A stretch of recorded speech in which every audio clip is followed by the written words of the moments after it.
So I've been using this camera for about a month now. This is the Fujifilm X-S20, and yo, I really love this camera. But there's just one thing I really hate.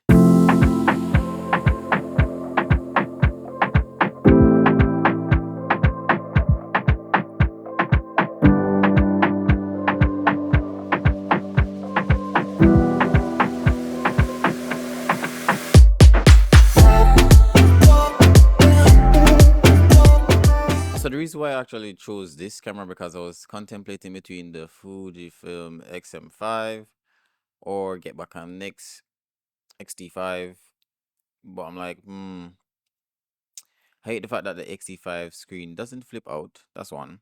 The XT5 doesn't shoot open gate.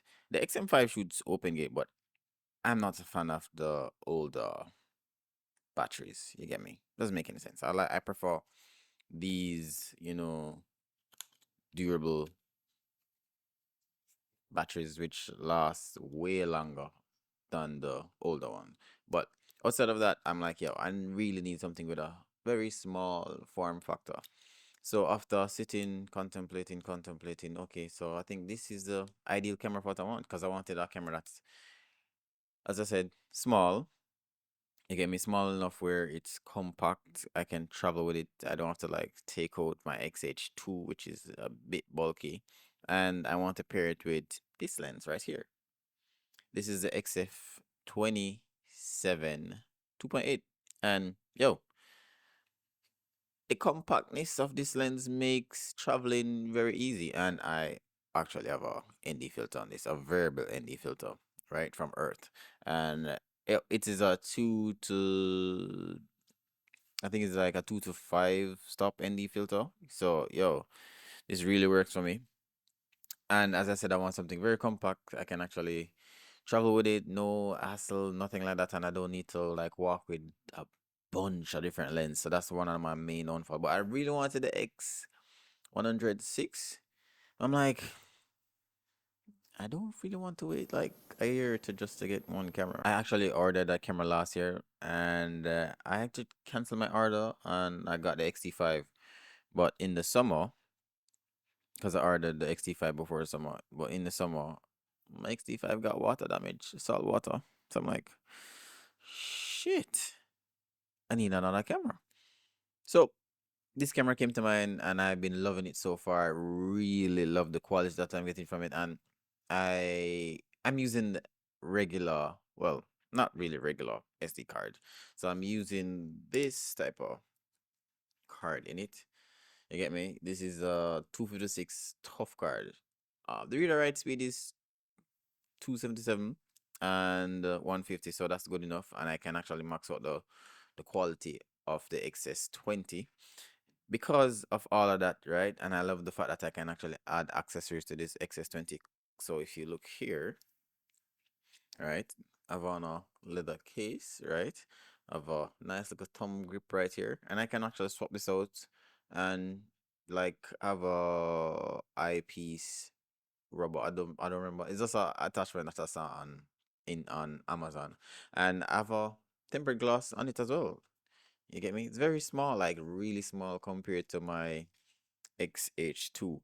So outside of shooting on this camera, right? The open gate. That's the mirror. That's the thing that I really like. Like it makes no sense having a hybrid camera. Well, I would classify this as a baby hybrid camera compared to the XH2S. Yeah, compared to that camera because it's like a baby XH2S. But outside of having a very small hybrid camera like this, open gate is one of the main thing I really want. And yo, not even the Sony FX3 that I'm shooting on right now, which is over $3,000, doesn't even shoot open gate. Sony. But outside of that, like the photo quality, it's Fuji, going to be amazing. 20 plus megapixel camera is really nice. I don't really need more than that. I realize that copying stuff from this seems a bit faster via Bluetooth, but yeah, I don't know, seems a bit faster. And the quick function, I love the vlog mode that this comes with. Like it's just so perfect. But this camera overheats like a I'm like, why? After if I know that I'm going to do some long form, well, even if it's short form videos, if the day is too hot, it's going to overheat. And I have to walk with this. This is not actually mine. I got this from my bro Ramon. And I'm like, yo, why do I have to walk with something like this? Even if I change the setting to high, it still slightly overheats. So that's the only thing that bothers me. And I'm like, what if I got the XM5 or the X106? That means I would have run into those issues. But the good thing about this with the battery, the XH2 use the same battery, right? The XT5 uses the same battery, so it's pretty good. But it's just the overheating issue that I'm really concerned about. Like, even when I was shooting in 4K 60 overheat. So I'm like, But outside of just the overheating, I love the quality that I get from it, right? And let me just pair this up right now so you guys can see the difference. So, damn, the overheating, I don't know. I don't know. But, yo, so look at it. Like, this is what it looks like. Let me put my phone. This is my iPhone 15. Like, oh, yeah. So look at it. Like, yeah.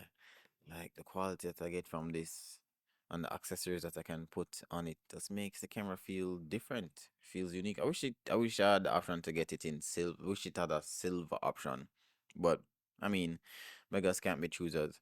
And yeah, I don't like that the record button is like on the top right here.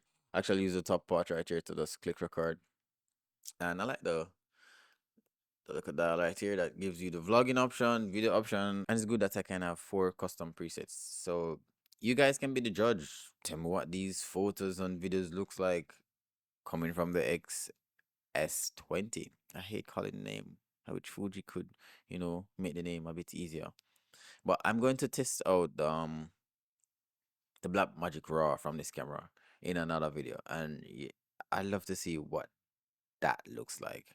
But let me show you how to mount this fan thing on. So this is a aftermarket fan. You can actually get the Fuji fan because like it comes with 2 screw-in part where you can actually mount the fan in.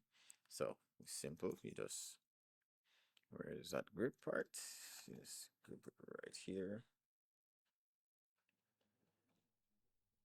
Yeah. So this is what I have to do to, prevent it from overheating. So once I press this button right here, it shows me the battery life, and then I can actually charge it via USB Type C, right? And then I have the fan running. This is what it sounds like.